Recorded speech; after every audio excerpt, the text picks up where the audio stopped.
भूर्भुवः स्वः तत्सवितुर्वरेण्यं भर्गो देवस्य धीमहि धियो यो नः प्रचोदयात्।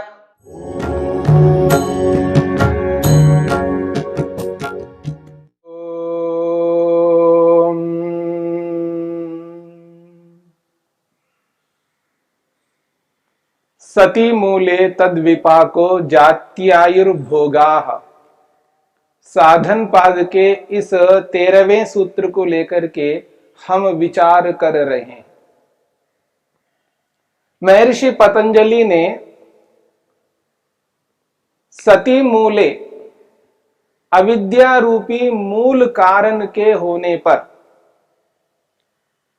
मूल कारण इसलिए है क्योंकि इस अविद्या से राग, द्वेष, अभिनिवेश ये सब उत्पन्न होते हैं। अस्मिता, राग, द्वेष, अभिनिवेश इनका भी मूल अविद्या है। इसलिए कहा सती मूले, अविद्या रूपी मूल कारण के होने पर तद विपाकः, उन कर्मों का जो फल है वो प्राप्त होता है। किस रूप में प्राप्त होता है? जाति, आयु और भोग के रूप में प्राप्त होता है। और उन कर्मों का ये जो 3 प्रकार का फल प्राप्त होता है, ये तीनों प्रकार का फल इसी जन्म में प्राप्त नहीं होता। इसको अदृष्ट जन्म वेदनीय कहते हैं, यानी आगे अगले जन्म में मिलने वाला फल। हमने 12वें सूत्र में स्पष्ट किया था, क्लेश मूलः कर्माशयः दृष्टादृष्ट जन्म वेदनीय। ये जो कर्माशय है, कर्मों का जो समूह है, इसका जो फल है वो 2 प्रकार से मिलता है, दृष्ट जन्म वेदनीय, अदृष्ट जन्म वेदनीय। दृष्ट जन्म वेदनीय का अभिप्राय है इसी जन्म में मिलने वाला फल, और अदृष्ट जन्म वेदनीय का अर्थ है अगले जन्म में, आने वाले जन्मों में मिलने वाला फल। और इस 13वें सूत्र में ये बात कही गई है, जब कर्म हम बनाते जाते हैं, इतने सारे कर्म बनाते हैं जिनकी गणना नहीं कर सकते। कौन? हम आत्माएं। परमपिता परमात्मा प्रत्येक कर्म को अपने पास में गणना करके रखता है, यानी कौन सी आत्मा कितने कर्म करता है। कोई ऐसा आत्मा जो इतने प्रकार के कर्म करता है, वाणी से अलग प्रकार के, शरीर से अलग प्रकार के, और मन से तो और अलग प्रकार के, एक आत्मा के इतने कर्म होते हैं, इतने कर्म होते हैं जिनको किसी भी प्रकार का व्यक्ति हो, कोई भी ऐसा मनुष्य हो, कितना ही बुद्धिमान हो, किसी भी दृष्टि से वो उसकी गणना करना चाहे वो नहीं कर सकता। अल्पज्य है, अपने कर्मों को वो जान नहीं पाता, मैं कितने कर्म कर चुका हूं, कितने कर्म कर सकता हूं। परंतु प्रत्येक कर्म को जानने वाले परमपिता परमेश्वर के पास यह सामर्थ्य है, वो सर्वज्ञ है, आत्मा के प्रत्येक कर्म को जानता है, वो दृष्टा बन करके देखता है और गणना रखता है। ईश्वर की दृष्टि से मनुष्य के कर्म सीमित है, पर मनुष्य की दृष्टि से मनुष्य के कर्म असीम हैं, क्योंकि वो गणना नहीं कर सकता। उन सारे कर्मों का फल कैसे प्राप्त होता है? अर्थात एक एक कर्म का एक एक फल मिलता है तो नहीं मिलता है। एक कर्म से अनेक जन्म मिलते हैं तो नहीं मिल सकते। एक कर्म से एक जन्म नहीं, अनेक जन्म भी नहीं। एक कर्म से एक जन्म नहीं, एक कर्म से अनेक जन्म नहीं, और अनेकों कर्मों से अनेकों जन्म भी एक साथ नहीं मिल सकते। हां, अनेकों कर्म मिलकर के एक जन्म को दे सकते हैं।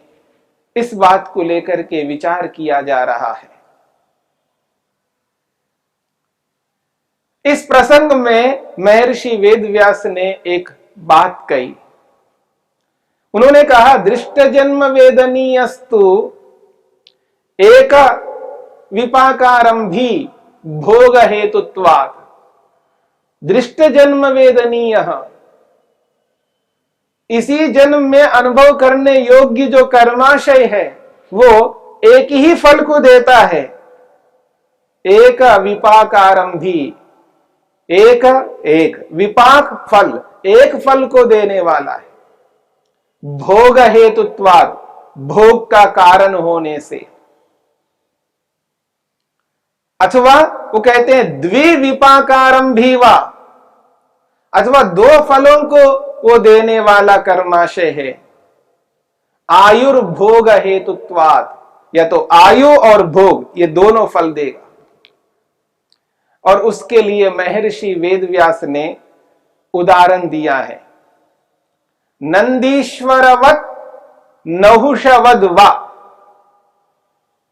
जो 12वें सूत्र में जिन उदाहरणों को प्रस्तुत किया था, उन्हीं दो उदाहरणों को इस 13वें सूत्र में स्पष्ट किया है। नंदीश्वर कुमार और नहुष ये दो उदाहरण हैं, ऐतिहासिक उदाहरण हैं। 12वें सूत्र में ये बात कही गई है, नंदीश्वर कुमारः मनुष्य परिणामं हित्वा देवत्वेन परिणतः। नंदीश्वर कुमार कोई ऐसा व्यक्ति है जिसका नाम है नंदीश्वर। उस काल में यह व्यक्ति हुआ है नंदीश्वर नाम का, और वो ऐसे ऐसे कर्म कर चुका है, ऐसे ऐसे कर्म उसने किया है, उसका परिणाम स्वरूप मनुष्य परिणामम हित्वा, वो मनुष्यत्व को हटा करके, मनुष्यपना को छोड़ करके देवत्वेन परिणतः, वो देव बन गया है। बहुत से लोग ये अनुभव करते हैं, मनुष्य शरीर को छोड़ करके वो देव शरीर को प्राप्त हुआ है। यानी मनुष्य जन्म को हटा करके, मनुष्य जन्म को छोड़ करके वो देव शरीर को, देव जन्म को प्राप्त हुआ है। यानी वो जो फल है, उस फल को जन्म के रूप में वो समझते हैं। परंतु महर्षि वेदव्यास ने जन्म नहीं कहा है, भोग हेतुत्वात् कहा है, अथवा आयुर्भोग हेतुत्वात् कहा है। या तो केवल भोग मिलेगा उसको, या आयु और भोग मिलेंगे, जन्म नहीं मिलेगा। दृष्ट जन्म वेदनीय जो फल है, जो इसी जन्म में मिलने वाला जो फल है, वो जन्म नहीं मिला करता। जन्म तो मिल चुका है एक बार, फिर बार बार उसको जन्म नहीं मिलता। इस जन्म में एक ही बार जन्म उसको मिला है। ऐसा नहीं हो सकता अभी वो मनुष्य है तो कल को वो कुत्ता बन गया, गधा बन गया, या और कोई पक्षी बन गई, ऐसा नहीं। इस जन्म में जो शरीर उसको मिला है, जो जाति मिली है, वो जाति वैसी की वैसी रहेगी, पर उसको जो दृष्ट जन्म वेदनीय फल मिलेगा, वो किस रूप में मिलेगा? तो कहते हैं भोग हेतुत्वात्, भोग का कारण होने से, अथवा आयुर्भोग हेतुत्वात्, आयु अथवा भोग, आयु और भोग ये दोनों होने के कारण से।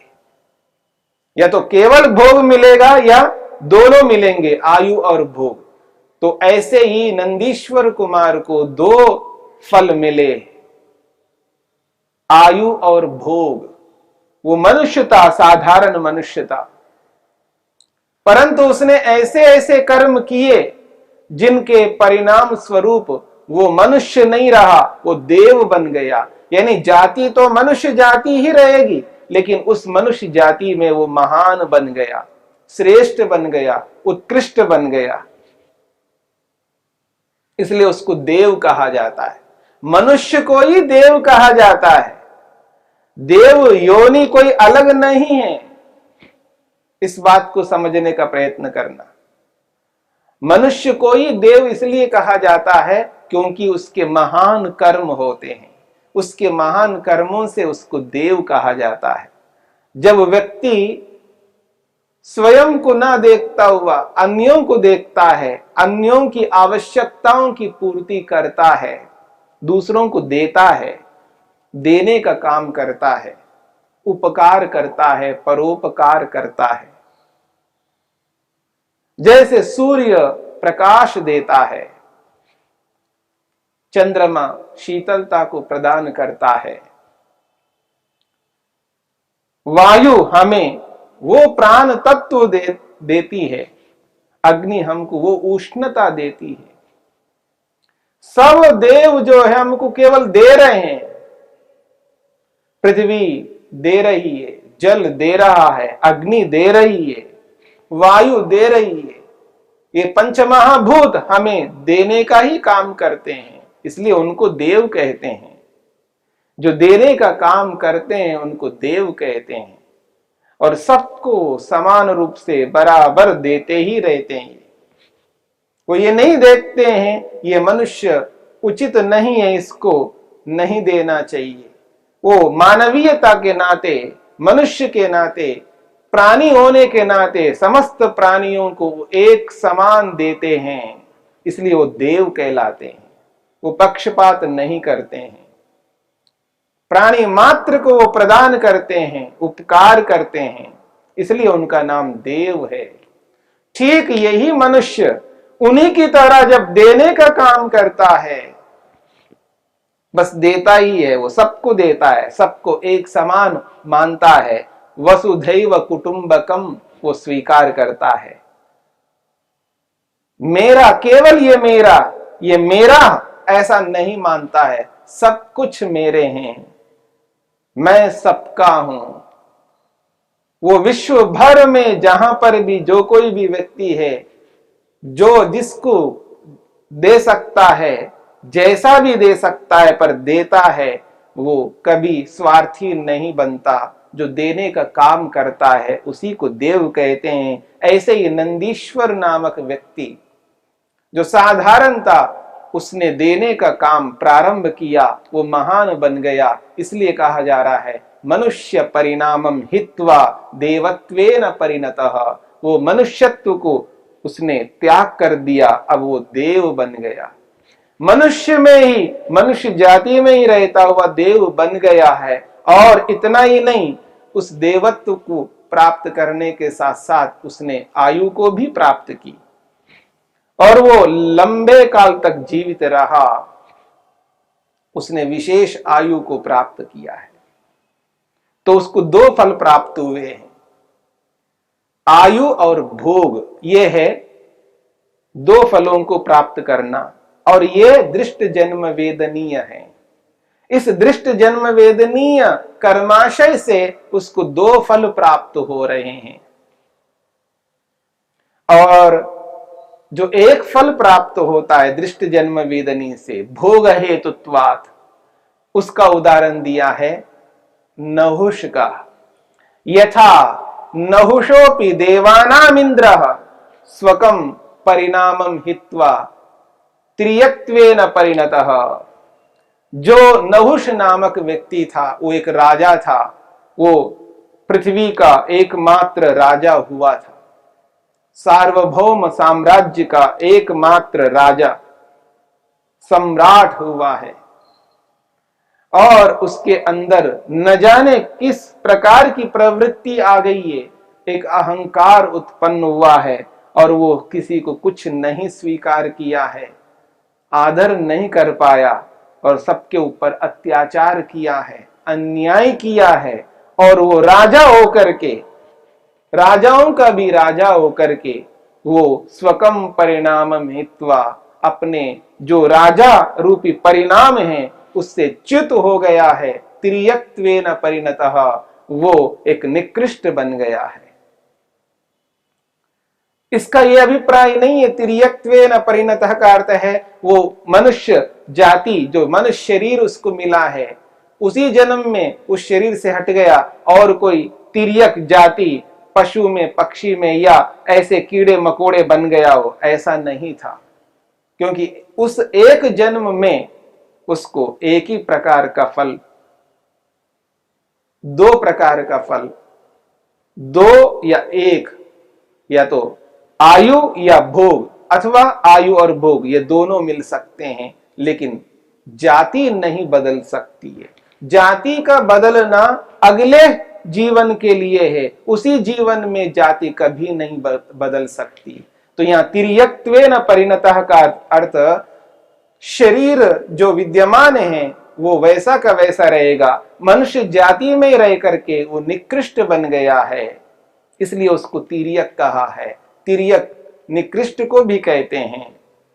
इसलिए वो राजा होकर के भी उसने ऐसे ऐसे कृत्य किए हैं, उसका परिणाम स्वरूप वो निकृष्ट बन गया। वो राजा अब नहीं रहा, वो साधारण भी नहीं रहा, वो नीच बन गया है। यही इसका अभिप्राय है। तो दो प्रकार के फल या एक प्रकार का फल, ये दृष्ट जन्म वेदनीय का है।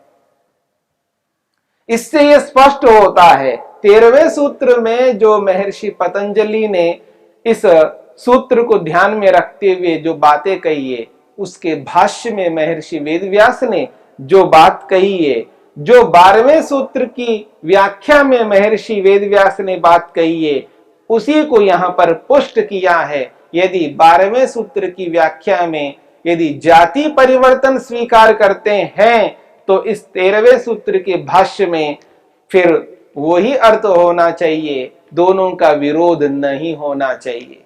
इसलिए 13वें सूत्र के इस भाष्य से स्पष्ट होता है कि 12वें सूत्र में जो बात कही गई है वो जाति के लिए नहीं कहा गया है, वहां पर या तो भोग को लेकर के कहा है या आयु और भोग को, दोनों को लेकर के कहा है।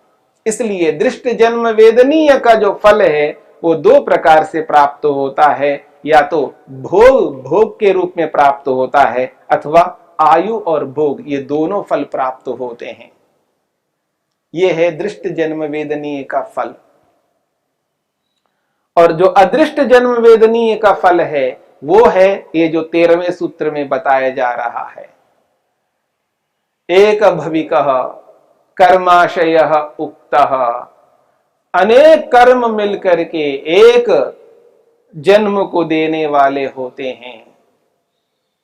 अनेक कर्म मिलकर के अनेकों जन्मों को नहीं देते हैं, अनेक कर्मों को मिलकर के मात्र एक जन्म को देने वाले होते हैं। ये है सती मूले तद विपाको जात्यायुर्भोगा का अभिप्राय। इस बात को समझने की चेष्टा करनी।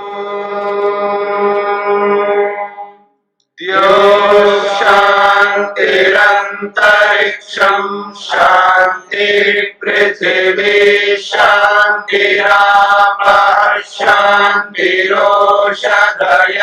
शांति वनस्पतयः शांतिर्विश्वे देवाः शांतिर्ब्रह्म शांति सर्वं शांति शांतिरेव शांति क्षमा शांतिरेधि। ओम शांति शांति शांति।